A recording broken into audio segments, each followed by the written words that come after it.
अस्सलाम वालेकुम बच्चों, आपको स्क्रीन नजर आ रही होगी। वालेकुम अस्सलाम। जी सर, आ रही है। चलें जी सर। ठीक है, तो हम आज के लेक्चर का स्टार्ट लेते हैं और हम स्टार्ट करेंगे एक डेफिनेशन से। ये जो आपको नजर आ रही है कि आइडियल हमारे पास स्पेस ऑफ ऑल पोलिनोमियल में जो है वो आइडियल हम किसे कहते हैं। Let F be a field of scalars an ideal in the space of all polynomials with intermediate x and coefficients from that field f. Ideal क्या चीज है आपके पास? Is a subspace m of f of x। ये आपके पास एक सब space होती है और साथ क्या होता है जी कि such that F G belongs to m whenever f is in f of x and g is in m।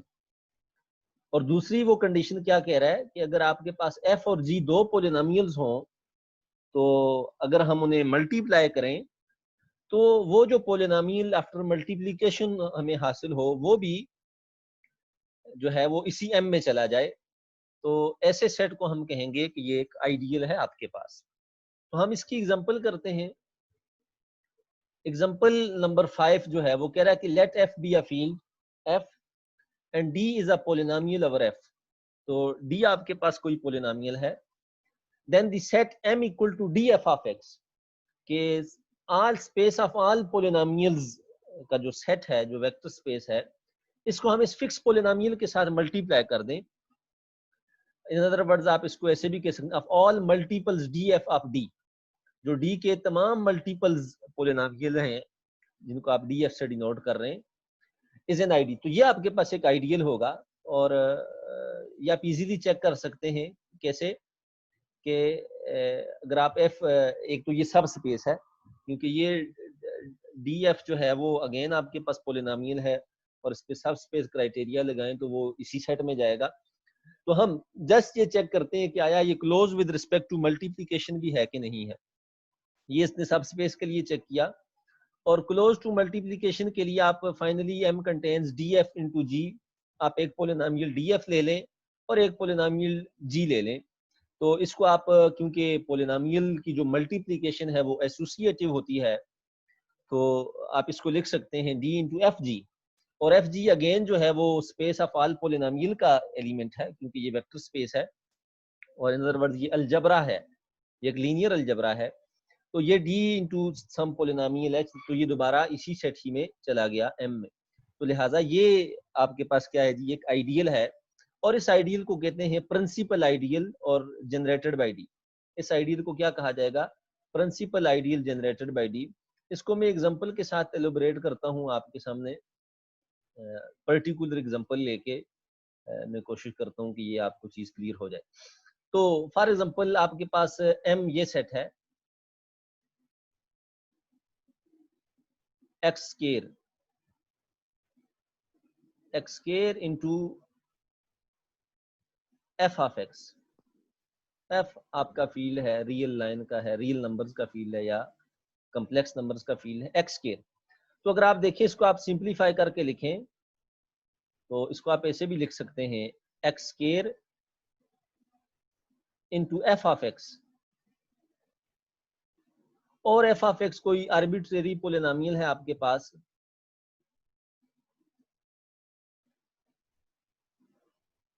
f आपके पास कोई आर्बिट्रेरी पोलिनोमियल है स्पेस ऑफ ऑल पोलिनोमियल्स का।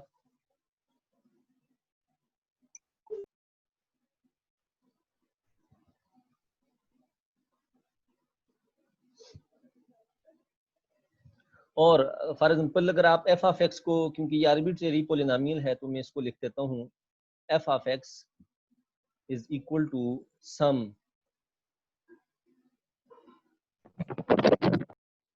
के 0 टू n a के x raise to the power k। और जब मैं इसको मल्टीप्लाई करूंगा x स्केयर के साथ तो आपके पास क्या होगा जी, ये बन जाएगा x square f of x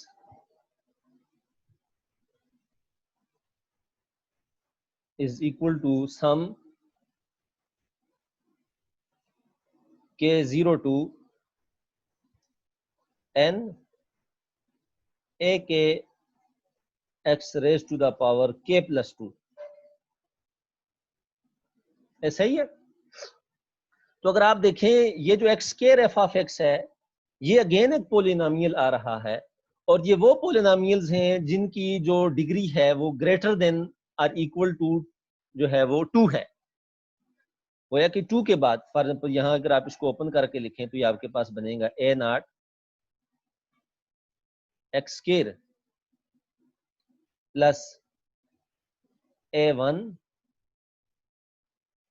x cube plus so on an x raise to the power n plus 2। ठीक है जी, तो ये आपके पास ये पोलिनोमियल है, इसको आप ऐसे भी लिख सकते हैं। तो ये आपके पास एक आइडियल है, और अगर आप देखें तो ये एक्स स्क्वायर इसको जनरेट कर रहा है, एक्स स्क्वायर जो है वो जनरेट कर रहा है।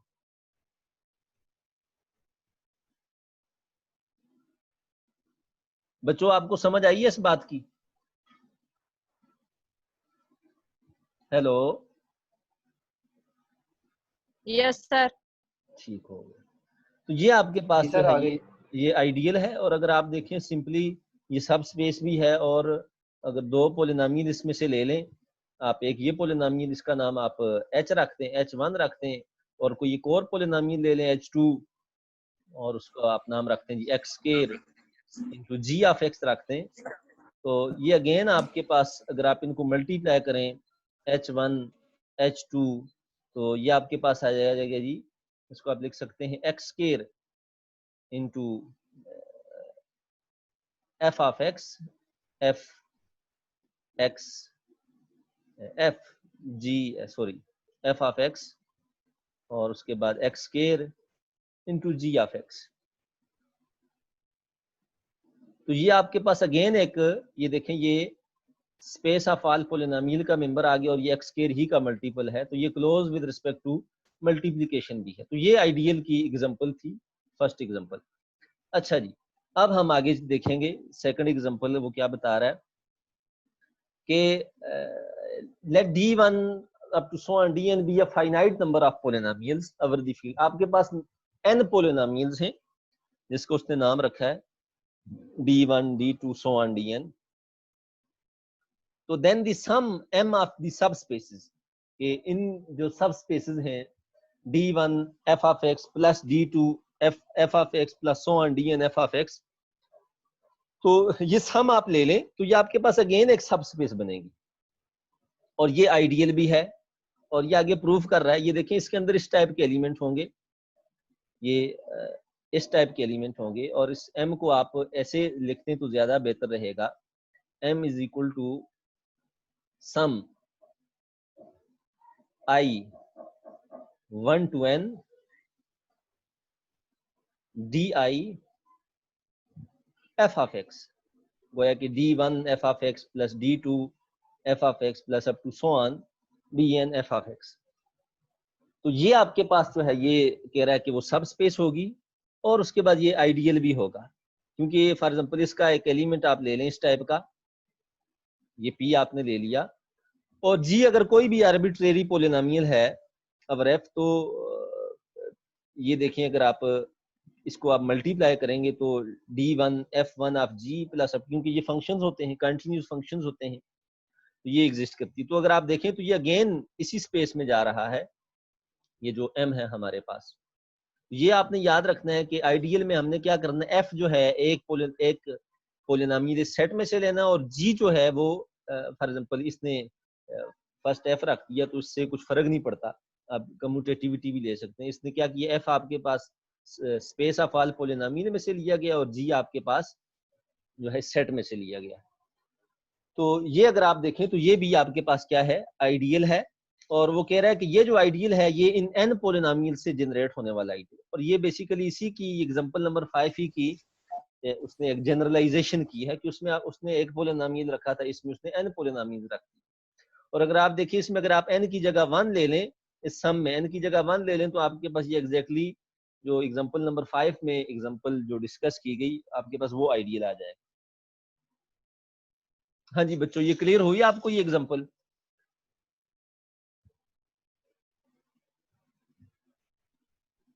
Hello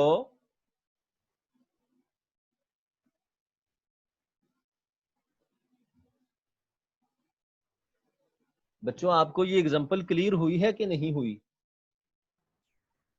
yes sir. अच्छा सर एग्जाम्पल 5 में सी को 1 लेना है।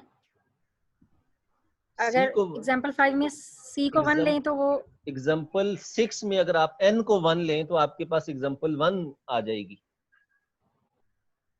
Yes sir. अच्छा अच्छा जी, नेक्स्ट आपके पास एग्जांपल है लेट एफ बी अ सब फील्ड ऑफ कॉम्प्लेक्स नंबर्स। सब फील्ड बेसिकली किसी फील्ड का वो सेट होता है जो खुद फील्ड हो, जो खुद फील्ड हो। फॉर एग्जांपल आर जो है वो सब फील्ड है फील्ड ऑफ कॉम्प्लेक्स नंबर्स का, क्योंकि आर खुद फील्ड है। तो वो कह रहा है लेट एफ बी अ सब field of complex numbers. F आपके पास कोई सब फील्ड है कॉम्प्लेक्स नंबर का। And consider the ideal. वो कह रहा है कि ये आपके पास आइडियल है। आपने ये एक fix linear polynomial Leo x plus 2 into F of x plus ये क्वाड्रेटिक पोलिनोमियल फिक्स लियो साथ एफ ऑफ एक्स। तो इसमें अगर आप देखें वो कह रहा है कि ये आइडियल है और कह रहा है कि m के अंदर ये पोलिनोमियल आपके पास एक्सप्रेशन ये पोलिनोमियल इसके अंदर मौजूद है। देखिए अगर आप इस polynomial x square plus 8x plus 16 में से x टाइम्स x प्लस 2 को सब्ट्रैक्ट करें तो आपके पास ये चीज बचेगी। तो हिंस m आपके अंदर देखें 6x plus 16 minus 6 into X plus 2 4 भी इसके अंदर है। तो thus the scalar polynomial one belongs to m as well as all its multiple. तो ये बता रहा है कि ये आपके पास जो पोलिनोमियल स्पेस है इसके अंदर जो है वो स्केलर पोलिनोमियल्स भी हैं। ये एक आइडियल भी है। आइडियल ये ऑटोमेटिकली है क्योंकि अगर आप देखें यही एग्जांपल नंबर 6 में d1 की जगह आप ये पोलिनोमियल ले लें, d2 की जगह ये पोलिनोमियल ले लें और बाकी सारे जीरो ले लें तो आपके पास ये वही एग्जाम ये आइडियल है। हम पिछली एग्जांपल में हम प्रूव कर चुके हैं। जस्ट वो सिर्फ बताना चाह रहा है कि इसमें कांस्टेंट पोलिनोमियल्स भी हैं। आपने ये नहीं सोचना कि इसमें कांस्टेंट नहीं है, इसमें कांस्टेंट पोलिनोमियल्स भी पाए जाते हैं। अच्छा जी,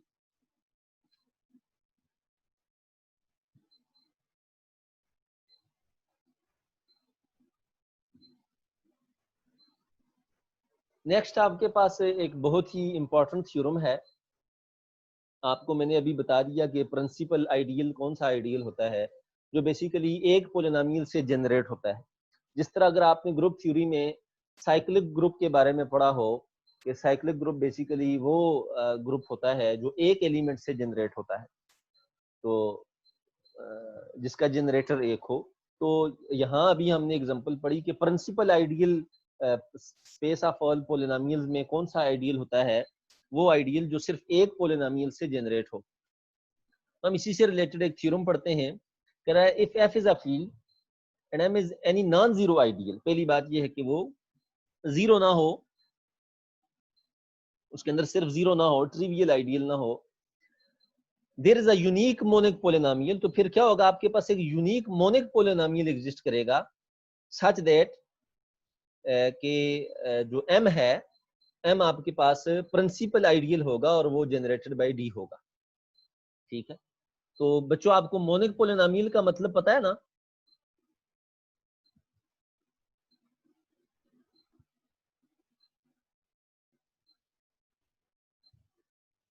हेलो जी सर। अच्छा चले जी, आपको पता है। हाँ जी जी, सर। इकरा अमजद, इकरा अमजद आप मुझे बताएंगी रोल नंबर 24। इकरा अमजद,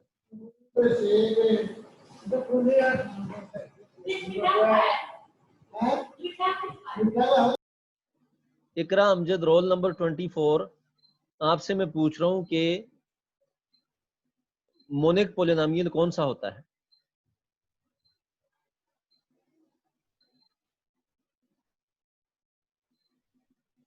इकरा अमजद रोल नंबर 24।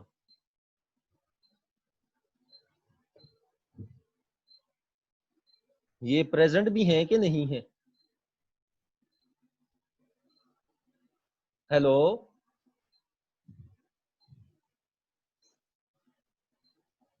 इकरा मुगल,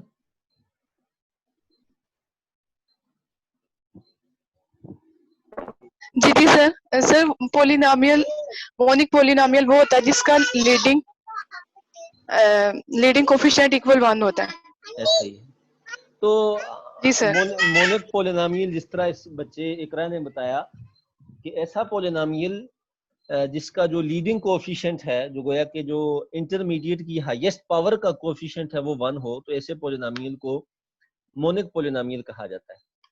तो वो यही बता रहा है कि अगर आपके पास एफ फील्ड है और एम आपके पास नॉन जीरो आइडियल है, और तो फिर आपके पास एक यूनिक मोनिक पोलिनोमियल ऐसा एग्जिस्ट करेगा कि सच दैट उससे जो जनरेट होने वाला आइडियल होगा वो प्रिंसिपल आइडियल होगा। तो हम प्रूफ करते हैं, क्योंकि हमने सपोज किया हुआ है, प्रूफ में कह रहा है कि by assumption M contains a non zero polynomial, कि आपके पास इसका ये जो सेट है ये इसके अंदर सिर्फ जीरो पोलिनोमियल नहीं है। तो अगर इसके अंदर नॉन जीरो पोलिनोमियल्स हैं, other among all non zero polynomials in their is a polynomial D of minimal degree, तो आपके पास कम से कम एक ऐसा पोलिनोमियल जरूर होगा जिनकी डिग्री इन सब से कम होगी। तो हम एज्यूम करते हैं कि डी आपके पास वो मोनिक है। For otherwise we can multiply D by scalar to make it monic. और अगर ये मोनिक नहीं है तो हम क्या करेंगे, उस कोएफिशिएंट उससे डिवाइड करके हम इसको मोनिक बना सकते हैं खुद ही। अगर एफ हमारे पास कोई पोलिनोमियल है जो इस सेट एम में बिलोंग करता है, तो ये जो अभी लास्ट लेक्चर में हमने थ्योरम 5 पढ़ा था, ये मैं आपको रिकॉल भी कर देता हूँ।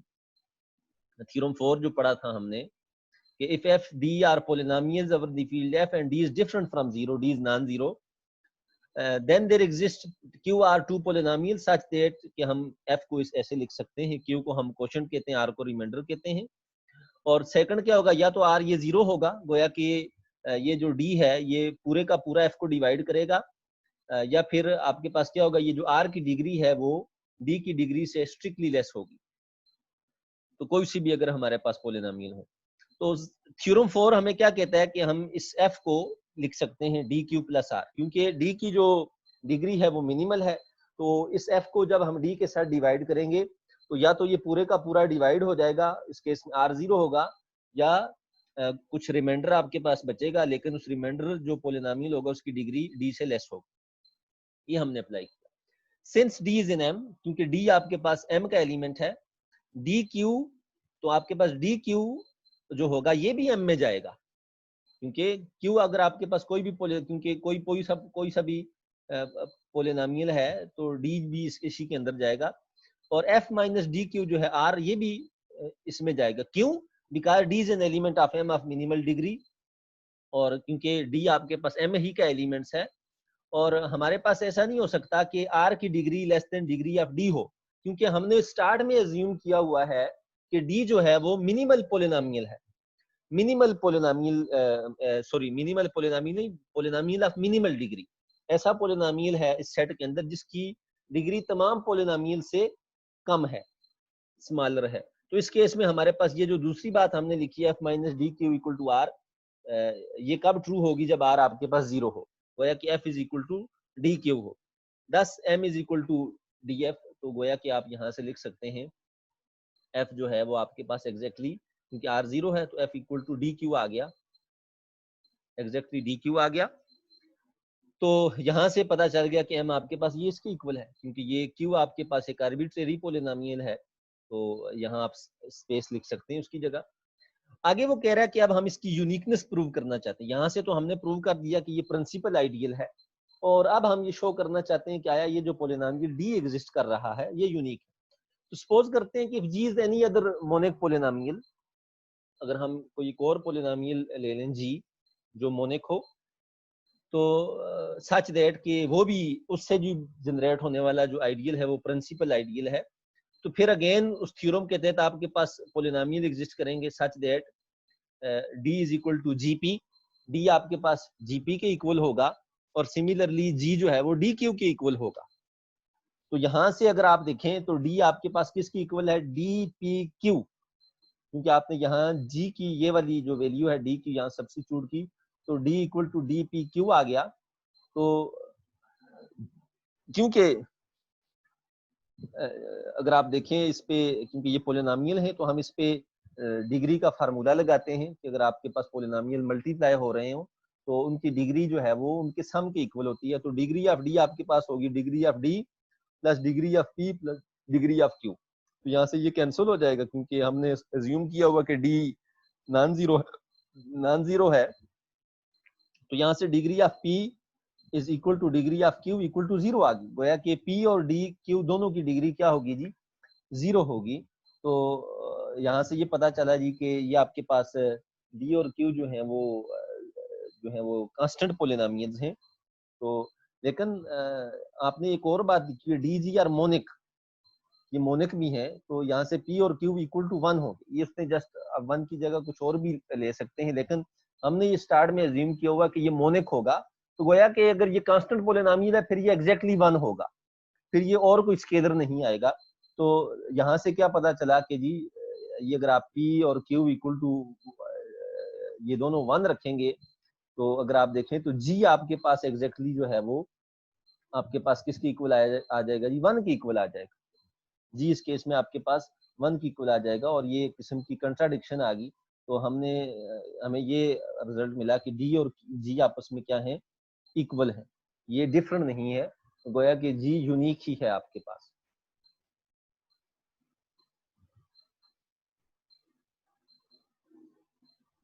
अच्छा जी बच्चों, ये आपका एक अहम रिजल्ट था जो मैं समझता हूँ कि आपको पता होना चाहिए। अब इसी थ्योरम की एक कोरोलरी है, कह रहा है P1, P2 up to so on Pn are polynomials over the field F of scalar not all of which are 0। तो आपके पास n polynomials हैं और सारे 0 नहीं है एक वक्त में। Then there is a unique monic polynomial D। तो फिर आपके पास एक monic polynomial ऐसा एग्जिस्ट करेगा such that कि D is the ideal generated by P1। D is in the ideal, जो D जो है वो इन पोलिनोमियल से जो जनरेट होने वाला आइडियल है उसका मेंबर होगा। तो कि P1 f of x plus P2 f of x plus up to so on Pn f of x, ये जो आइडियल है D इसका लाजमी मेंबर होगा। और दूसरी बात क्या है, D divides each of the polynomials Pi। और दूसरी बात क्या है कि जो पोलिनोमियल Pi हैं ये D इनको डिवाइड करेगा। और तीसरी बात क्या है जी कि D is divisible by every polynomial which divides each of the polynomials P1, P2 up to so on Pn। और ये जो D है इसको हर वो पोलिनोमियल डिवाइड करेगा जो इन तमाम पोलिनोमियल्स को डिवाइड करता होगा। तो इन तमाम को डिवाइड करता होगा वो D को भी डिवाइड करेगा। प्रूफ हम करते हैं, तो लेट करते हैं कि D is the monic generator of the ideal। ये आपके पास आइडियल है P1 f of x, इसका जो जनरेटर है वो D है। तो every member is in this ideal is divisible by D. आप देख सकते हैं कि हर मेंबर जो है वो, क्योंकि ये जनरेटर है इसका, तो हर मेंबर इसका जो है वो डिविजिबल डी उसको डिवाइड करेगा। Thus each of the polynomial Pi is divisible by D। यहाँ से आप कह सकते हैं कि D हर पोलिनोमियल को डिवाइड कर रहा है क्योंकि f of x हम कॉमन भी ले सकते हैं। अब हम सपोज करते हैं कि f कोई पोलिनोमियल है जो इन तमाम पोलिनोमियल्स को डिवाइड करता है, तो फिर आपके पास बाय डेफिनेशन कुछ पोलिनोमियल एग्जिस्ट करेंगे G1, G2, Gn such that Pi equal to exactly f times Gi होगा, क्योंकि हमने प्रीवियस थ्योरम में पढ़ा कि ये R आपके पास 0 है। और सिंस क्योंकि D इसका इस आइडियल में है P1 f of x plus so on Pn f of x में, तो फिर आपके पास n और पोलिनोमियल एग्जिस्ट करेंगे कि सच दैट D को आप इनकी कॉम्बिनेशन में आप लिख सकते हैं P1 Q1 f of x से है so on Qn भी f of x। और सिमिलरली D को आप अगर आप देखें तो ऐसे भी लिख सकते हैं, क्योंकि ऊपर आपने Pi की जो वैल्यू लिखी है वो FGI लिखी है, तो यहाँ ये सब्स्टिट्यूट करें P1 की जगह FG1, तो सिमिलरली P2 की जगह FG2 सो ऑन Pn की जगह FGN। और सब में अगर आप देखें तो F कॉमन है, तो अंदर आपके पास ये बचा। यहाँ से क्या पता चल रहा है कि D इसका जो है वो मोनिक जेनरेटिक है और ये तीनों कंडीशनों को जिस कोरोलरी की स्टेटमेंट में उनको सेटिस्फाई करता है। और आगे वो यूनिकनेस आप जो है वो कह रहा है कि आप इजीली देख सकते हैं इससे। अच्छा जी, हाँ जी बच्चों, ये क्लियर हुआ आपको ये कोरोलरी?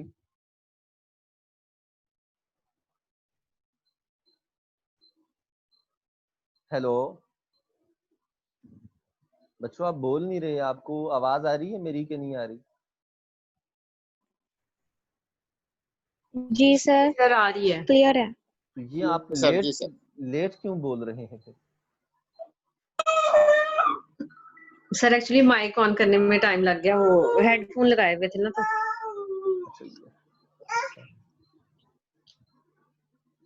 अच्छा, तो आज हम जो है वो एक न्यू डेफिनेशन भी पढ़ेंगे, जो गालिबन आपने प्रीवियस क्लासेस में कुछ जो है एलिमेंट्री लेवल पे भी ये चीजें पढ़ी होंगी।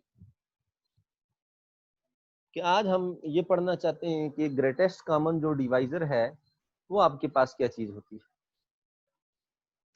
If P1, P2 up to so on Pn are n polynomials over the field f of scalar, not all of which are zero, आपके पास ये जीरो नहीं है, तो वो जनरेटर जो इस आइडियल का जनरेटर है, मोनिक जनरेटर D, हम कहेंगे कि ये ग्रेटेस्ट कॉमन डिवाइजर है P1, P2, Pn का।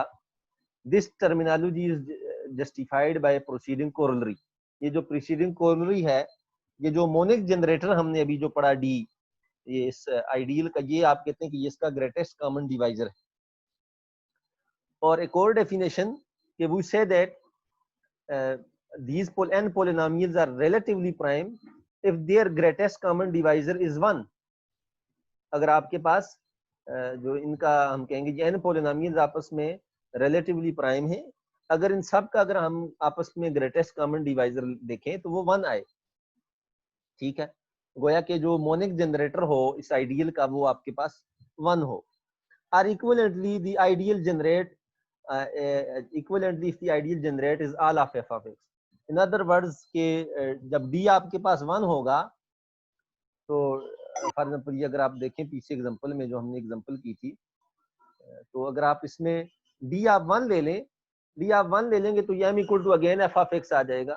तो इस केस में आप क्या कहेंगे कि ये पोलिनोमियल जो है, बल्कि ये ज्यादा बेहतर ये वाली एग्जांपल, ये एग्जांपल नंबर 6 में अगर आप जो है वो ये 1 ले लें, D1, ये सारे ग्रेटेस्ट कॉमन डिवाइजर 1 ले लें, सॉरी ये फिर गड़बड़ होगी, ये इसमें ये जो थ्योरम 7 की कोरोलरी आपने की थी, इसमें अगर आप D1 ले लें, अगर आइडियल जो है वो मोनिक जनरेटर है वो 1 हो, फिर आप कहेंगे कि ये पोलिनोमियल्स रिलेटिवली प्राइम। हम एग्जांपल भी करते हैं इसकी एक सिंपल सी, कि let C be a field of complex number. आपके पास C कोई फील्ड है कॉम्प्लेक्स नंबर्स का, तो इन दो पोलिनोमियल्स का जो ग्रेटेस्ट कॉमन डिवाइजर है वो 1 है। ये सिंपली आप इस पोलिनोमियल को इसके साथ डिवाइड करें, तो अगर आप देखेंगे तो एट द एंड जो आपके पास कॉमन डिवाइजर इसका आएगा जो वो 1 होगा। इन दोनों पोलिनोमियल्स को जो आप नजर भी आ रहा है कि क्योंकि इसकी फैक्टराइजेशन जो है में ये चीज फैक्टर नहीं आ रहा, इनका जो कॉमन डिवाइजर है वो 1 है। सिमिलरली ये जो पोलिनोमियल्स इनका कॉमन डिवाइजर ये है, अगर आप देखें तो इसमें x-2 और x प्लस आयोटा ये इनमें कॉमन डिवाइजर है।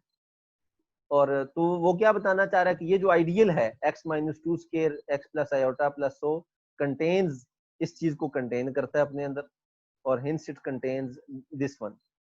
अच्छा जी, नेक्स्ट आपके पास एक और एग्जांपल है कि आपके पास जो फील्ड है वो अब आपने दिया हुआ है फील्ड ऑफ रेशनल नंबर्स का, और m जो है वो आइडियल है जो इन तीनों पोलिनोमियल से जनरेट होने वाला आइडियल है, generated by this polynomial and this polynomial. तो फिर अगर आप देखें हम इस पोलिनोमियल को भी अपने अंदर कंटेन करता है x+2 स्क्वायर को, और सिमिलरली x+2 स्क्वायर को आप ऐसे लिख सकते हैं, और उसके बाद 1 भी इसके अंदर मौजूद है। तो पता क्या चला कि m आपके पास पूरी स्पेस है, जो m आइडियल है आपके पास वो पूरी स्पेस। हाँ जी बच्चों, ये आपको चीजें क्लियर हुई? ये लास्ट वाला क्वेश्चन सर ये दोबारा करवा दें, ये जो लास्ट वाला। अच्छा, लास्ट वाले क्वेश्चन में वो कह रहा है कि आप फील्ड आप रेशनल्स का ले लें, और जो है आइडियल जो है आपके पास वो जो जनरेट हो रहा है वो इन तीन पोलिनोमियल से जनरेट हो रहा है। गोया कि आपके पास ये P1 है, P2 है और P3 है। तो अगर आप देखें ये जो m है इसके अंदर ये पोलिनोमियल भी इसके अंदर पाया जाता है, क्योंकि अगर आप देखें 1/2 इंटू x+2 स्क्वायर करें इंटू x-1 माइनस x-3, तो आपके पास ये चीज आएगी। और सिमिलरली अगर आप देखें और x+2 स्क्वायर को आप ऐसे लिख सकते हैं x-3 इंटू x+7 माइनस 17, और एक और बात कि m contains the scalar polynomial, इसके अंदर 1 भी मौजूद है, 1 भी मौजूद है। और अगर किसी आइडियल के अंदर 1 मौजूद हो गया तो इसका मतलब क्या कि वो आइडियल जो है वो पूरी स्पेस के इक्वल है। 1 इसके अंदर मौजूद है तो f ऑफ x, तो आपके पास m एग्जैक्टली होल स्पेस आ गई, क्योंकि 1 अगर इसके अंदर मौजूद है, 1 बिलोंग्स टू m, तो आइडियल की डेफिनेशन क्या है कि अगर आप f कोई आर्बिट्रेरी पॉलिनोमियल ले लें f ऑफ x से, तो और उसको आप इसके साथ मल्टीप्लाई करें तो वापस उसके अंदर जाना चाहिए 1 इंटू f, वापस आपके पास m के अंदर जाना चाहिए। लेकिन f आर्बिट्रेरी है तो क्योंकि ये आइडियल है तो ये आपके पास किसके इक्वल होगा, f ऑफ x के इक्वल होगा, f आर्बिट्रेरी है। यही वो बताना चाहते हैं। तो बच्चों हम दोबारा जो है वो लॉग इन करते हैं और नेक्स्ट मीटिंग का टाइम भी एंड हो रहा है, तो नेक्स्ट मीटिंग में आपको ये एक्सरसाइजेज के से रिलेटेड कुछ बताया जाएगा। ठीक है बच्चों? जी सर, ठीक है। आप दोबारा से लॉग इन कर लें।